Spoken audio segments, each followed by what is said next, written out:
Kumusta mga brad? So dito nga po sa atin pinagbabawal na nila yung mga e-bike, e-trikes na dumaan nga po sa mga pangunahing kalsada or sa mga highway. Nagkaroon na kasi ito ng maraming issue.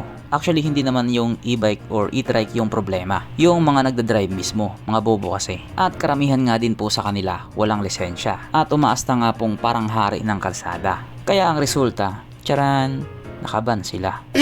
Bawal na nga po silang dumaan sa mga pangunahing kalsada. Pero syempre katulad nga po ng sinabi ko na umaastang mga hari ng kalsada sila, kahit pinagbabawalan na sila, panigurado dadaan pa rin yan. Wala ganun na sila katindi. Pero sa ibang bansa nga po, hindi bawal yung e-bike. Katulad na nga lang po sa Vietnam, Thailand, kung sa bagay mas disiplinado kasi yung mga tao doon. At speaking of Thailand and Vietnam, naglabas nga po si Honda doon ng electric vehicle or electric bike nga po. Ito ang Honda UC3. Ang kauna-unahang e-bike nga po ni Honda na built-in yung battery. Sa madaling salita nga po, para siyang katulad sa cellphone ngayon.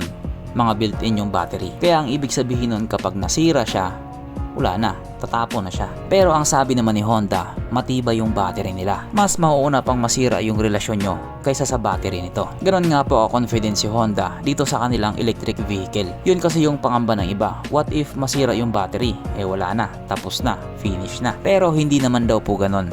Kasi nga magandang klase yung battery nila. Tsaka matibay pa, na ginamitan nga po nila ng lithium ion phosphate battery. At ang ibig nga pong sabihin ng battery na yon ay i-google mo na lang. Hindi ko rin kasi alam.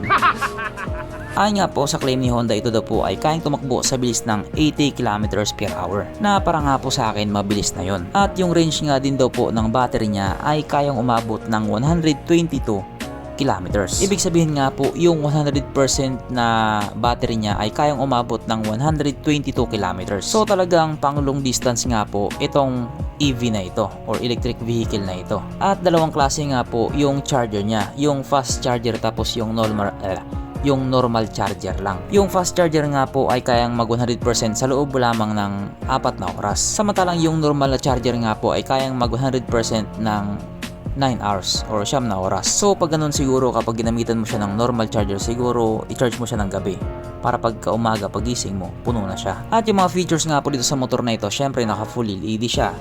Tapos naka TFT display.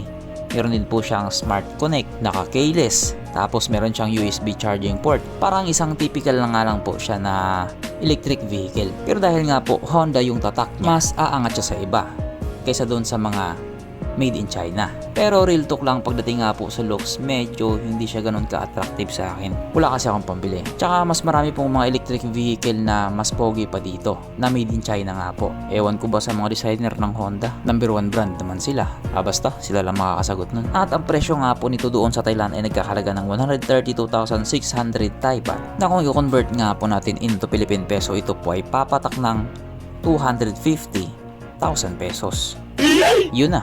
Yun na yung pagiging Honda niya, yung presyo niya. Pero dahil nga po bawal na yung mga e-bike or e-trike dito sa Pilipinas, I mean bawal na sa mga main road, pero pwede naman sa mga iskinita, tapos sa mga loob ng subdivision, mukhang malabo na sigurong dali nila ito dito sa atin. Kasi sino namang tanga ang bibili ng ganito kamahal kung gagamitin lang sa mga iskinita, tapos sa loob ng subdivision? Kung meron man, tanga nga talaga. Pero kahit nga po ganun, wala pa rin tayong bounce cave. Bye.